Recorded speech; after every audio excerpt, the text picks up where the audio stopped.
কি রে দোস্ত, কালকে তো কোরবানি ঈদ, আজকে হচ্ছে চাঁদ রাত। তো তুই কি গরু কিনাস নাই আজকে? গরু ছাগল কিনাস নাই এবার? হ, আমার আব্বাই কইছে এবার একটা ছাগল দিয়ে দিব। কারণ তো এবার তো আমাদের কাছে বেশি তো টাকা নেই গরু কেনার মতন।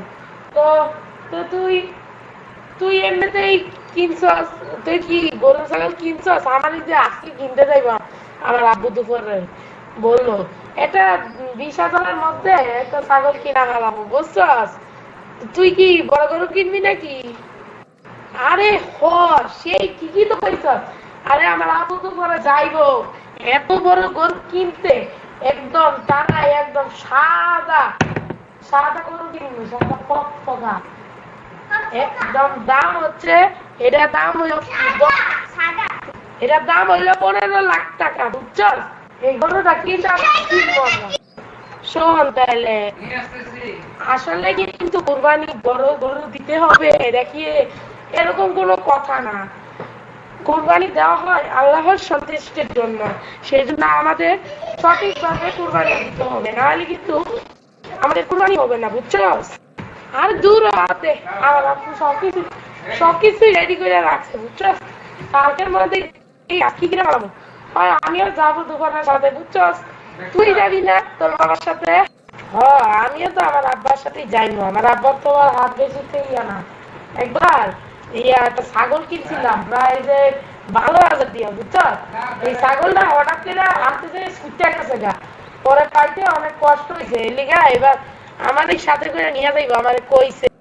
ও, এই কথা। আমি তো আমার আব্বু তো একদম আমার এক হাতেই নিয়ে এসে পড়ে, বুঝছস? আর তোর আব্বুর মতো তো এত বোকা না। আর আমার আব্বু হচ্ছে একদম অনেক কর্মচারী আছে, তাদেরকে নিয়ে আসে, বুঝছস? থাক, তরকারি করে লাভ নাই, তোর তো এমনিতেই তো ভাগ্যই।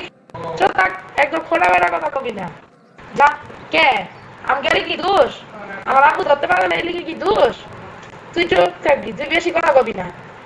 যেটা একদম ডং করে বড় লোক দেখে বেশি বাপ, বাবা রে, এত বাপ দেখলে তো হিংসায় গা জ্বলে। যত সব একদম পাও জানি, চল থাক। তোরা সারা জীবনই ছাগল কুরবানি দিলি, আর আমরা কোনো সময় ছাগল দিই নাই। আর ছাগল দিলেও একবারে 2-3টা দিছি, আর তোরা তো একটাই দিতে পারস না, আবার 2টা দিবি। ইস, তখন এটি হুনায় লাখি। আচ্ছা, যাই, বাসায় যাই, আমার আব্বুর সাথে যাই, একটু কথা বলতে হবে, বুঝছস? হইছে হইছে, আর কোয়া লাগবো না। চুপ করে থাক। এই নীলার আম্মু, তোমার মেয়ে আছে কোথায় গেছে সকাল দিকে? কালকে তো ঈদ, আজকে তো গরু কিনতে হবে। তো তোমার মেয়ে কি সাথে যাবে না? কিন্তু আজকে তাহলে কোথায় গেছে? এই প্রতিবারই এরকম করে, কোনো জায়গায় যাইতে পারে সময়। এইবার কিন্তু অনেক বড় গরু কিনে নিয়ে আসবে, আর আগের চাইতো। এর আগের বার একটু ছোট হয়ে গেছিল গা, কিন্তু মাংসও কম পাইছি। এবার কিন্তু আরো অনেক বড় গরু আনবো, বুঝছো? এর আগের বার অনেক ছোট করে লাইছিলাম। ও নীলার কথা বললা? নীলাই যার বন্ধু আরিফ, আরিফের সাথে একটু কথা কইতে গেছে। ওই আরিফটা শুনছি নাকি এইবার ছাগল বলে দিব। গরু দেওয়া তো ওরা সামর্থ্যই নাই, ওরা তো সারা জীবন দেয় বইরাই ছাগল দিব। আচ্ছা থাক, এত বড় গরুই কিনে আনবে মানে, এবার যেন সারা বছরই যেন খাইতে পারি এরকম সিস্টেম করবা, বুঝছো? এবার তো দিবই বড় গরু, কিন্তু এবার রাখুন কই? মাংসই তো ফ্রিজে রাখা যাবো না, একটা ফ্রিজ যে ছোট ফ্রিজ, এবার অসিটা ফ্রিজ কিনে আনলাম, বুঝছো? আচ্ছা ঠিক আছে, আমি তাহলে এখানে জানাই ফ্রিজ একটা কিনে নিয়ে আসি আজকে। ঠিক আছে ঠিক আছে, ফ্রিজ কিনে নিয়ে আসো। ও, গেটে এখানে শব্দ দিতেছে, নীলা মনে হয় চলে আসছে। কিরে, আরিফের মা, আরিফ কোথায়? এখনো তো আসলো না, কই গেছে এত সাত সকালে? আমি তো একটু পরেই ছাগল কিনতে যাবো। ওই যে আমার বন্ধু নীলা আছে না, নীলার সাথে দেখা করতে গেছে। কি জানি, হয়তো গরু ছাগল নিয়ে গল্প করতেছে। হয়তো ওরা শুনছি নাকি এবার অনেক বড় দেখে এটা গরু কিনবো, কে বাইরে রাখছে। ওরা আব্বু নাকি দুপুরে যাইবো। তো তুমি এখনই যাইতেছো, তুমি বলে দুপুরে যাওয়ার কথা ছিল। ওরা আব্বু বলতেছে, শুনলাম এবার নাকি ওরা আরেকটা ফ্রিজ কিনবে। সেই সেই ফ্রিজটি দিয়ে অনেকগুলো বুঝ বলে জমায় রাখবো, বুঝছো? এডি এডি আর কি মানে ইয়ে হইলো না, ঠিক আছে? এডি এমনই ওর কথা কইয়া থাক, ওইসব কথা আর কইয়া না। আমার ছেলেটা আবার খুবই রাগী, এডি শুধু শুনে পড়ালা চেক করাও গা, বুঝছো? এখন দেখি নীলাগো বাসায় একটু যাইতে বোধহয়, একটু কথা বলতে হইব ওর মার সাথে, বুঝছো? ওর মারে বুঝাই বলবো না, দেখি কি কয়। হ্যাঁ, এটা ভালো কথা বলছো, তুমি যাই ওর মারে সুন্দর করে বুঝায় বলবা, তাহলেই ওর মা বুঝবো, বুঝছো? এটি নিয়ে টেনশন করে না, হাক সেই হবে না। আরে ভাবি, আপনি হঠাৎ করে আমার বাসায় হলো নাকি? দেখেন, আপনাকে আসছিলাম এটা কিছু একটা কথা বলার জন্য, বুঝছেন? তো শোনেন, আপনি এই যে ভাবি, আপনারে কিছু কথা বলতে আসছিলাম। এই যে আপনি যে গরুর শুনছি নাকি এবার গরুর দুধ কিনা বেশিরভাগ গরুরই মাংসই নাকি ফ্রিজে চেয়ে দিবেন, কথাটা কি সত্যি?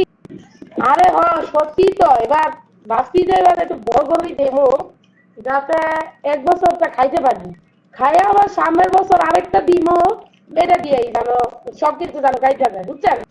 দেখেন, গরু বা ইয়া করার একটা নিয়ম আছে। গরুর মাংসকে ভাগ করতে হয় 3 ভাগে। এক ভাগ নিজেদের জন্য রাখতে হয়, আরেক ভাগ আত্মীয় স্বজনকে দিতে হয়, আর আরেক ভাগ গরিব মানুষদেরকে দিতে হয়। আপনি বুঝছেন? আপনি তো আর এটি বুঝবেন না। আর ওইসব ফ্রিজে মাংস ধোয়াটা এটা ঠিক না, বুঝছেন? ও হ্যাঁ, আপনারা শিখাই দেওয়ার লাগবে না, আপনি বেশি কথা কন। আপনার ছাগল আপনার দেন গা, যেমন খুশি ইচ্ছা। তো আমি তো আর আপনার মতন অহংকারী না, বলে আমি তো আমার সবাইকে ইয়ে করতে ভিডিও দিতে পছন্দ করি, তাই না? আর থাক, আপনি চুপ থাকেন, আপনি আমাদের দিকে নাক গুলাইতে আসবেন না, বুঝছেন? বেশি অতিরিক্ত করবেন, তা তো আপনি বুঝবেনই না। আপনাদের তো বুঝার ইয়ে নেই, আপনারা খালি তো আল্লাহ রাস্তায় খাওয়ারই চিন্তা করেন, তাই না? আচ্ছা থাক, আমি গেলাম, আপনারা তো আর কথা শোনায় কথা বুঝায় লাভ নেই, আমি যাই, ঠিক আছে বাসায়। আরে ভাই, আপনি কেমন আছেন? এখন কোথায় যাচ্ছেন আপনি? দেখে তো মনে হচ্ছে হাটেই যাচ্ছেন। হ্যাঁ, হাটে যাচ্ছি। আপনিও কি যাতে যাবেন? গেলে চলেন, গাড়িতে নিয়ে চলে যাই। আরে আপনি হাটে নিয়ে গাড়ি নিয়ে যাবেন? আসার সময় কি পিকআপ দিয়ে নিয়ে আসেন না গাড়ি? আমার ছাগল কাটবে, তাহলে আমরা দুজন একসাথেই আইসা বলবো, এটা তো ভালোই। আপনার কি টাকা ব্যাগে মনে হয় টাকা না? ও, আমার ব্যাগে টাকা, আমার ব্যাগে অনেকই টাকা, অনেক টাকা আছে। আচ্ছা, চলেন তাহলে। ঠিক আছে ভাই, ওই যে আমার ছেলেরা আসতেছে। তা ভাই, আপনার বাজেট কত? এই তো 15-20 হাজার টাকার মতো, বুঝছেন? এ নিয়ে বেশি হলে আর কিনবো না, বুঝছেন? আরে আমি তো 15 লাখ দিয়ে একটা বড় একটা ইয়ার আনতেছি, বুঝছেন? আর আপনার মতো তো এত ছোট আনতেছি না। এবার ভাবছি যে মাংস সবকিছুই ফ্রিজে শেয়ার মাংস বেশিরভাগই দিব না, হয়তো আমাদের আত্মীয় স্বজনদের কয়টা দিব, আর বাকি যেটি থাকবো এটি আমরা রাখি, বুঝছেন? শোনেন, আজকে আরিফের মা গেছিল, যাইয়া একটা ওই যে নীলা মারে বুঝাইতে চেয়েছে, তাতে নীলা মা বললো যে এত জ্ঞান দেওয়া লাগবে না, এটি করেছে বাসাতে দাঁড়াই দিল, বুঝছেন? বাসাতে যাই সবই শুনলাম। ও, আমারও কইছে যা। আরে এত ইয়ে করা লাগবে না, যা দিব তাতেই অনেক। আচ্ছা, এখন চলো বাদ দিই। ও, এখন ছাগল কিনে নিয়ে এসো, দাম কত পড়ছে? হ্যাঁ, এবার অনেক সুন্দর ছাগল কিনছি, দাম হচ্ছে সকল 17,000, বুঝছো? আরে, গরু কিনছো, এত বড় গরু দেখে তো একদম অবাক হয়ে গেছি গা। এবার অনেক বড় সড়ই গরু কিনছি, দাম পড়ছে 15 লাখ টাকা। অনেক সুন্দর, আশা করি ঈদের দিন আসলে একদম সেই বুঝ করবো, সবই আমরা রাইট থাকবো। আচ্ছা ঠিক আছে, রাইট করি, এটা কালকে দেওয়া যাবো নি। আশা করি ভিডিওটা দেখে বুঝতে পেরেছেন। যারা যারা এরপরের পার্টটা চান, তারা তারা অবশ্যই চাইলে এই ভিডিওটা পুরোপুরি দেখে মাহির লাইভ উইথ স্টাডিজ অ্যান্ড কার্টুনে আপনারা এরপরের কার্টুনটা এখান থেকে দেখে নেবেন। আর আমরা কিন্তু অলরেডি প্রথম কার্টুনটা কিন্তু ছেড়ে দিয়েছি। সেই কার্টুনটা কিন্তু দেখেছিলেন যে ট্রেনের চিন্তায়, সেটার নাম দেওয়া হবে, কিন্তু আমরা সেটা এখনো দেই নেই, তবে আজকালকের মধ্যে দিয়ে দিব। আর এরপরের পার্টটা দেখতে চাইলে অবশ্যই আমাদের চ্যানেলটিকে সাবস্ক্রাইব করতে হবে। আর কালকেই সেটা চলে আসবে আমাদের এই চ্যানেলে। তো দেখা হবে আবার নতুন কোনো কার্টুনে, ততক্ষণের জন্য টাটা।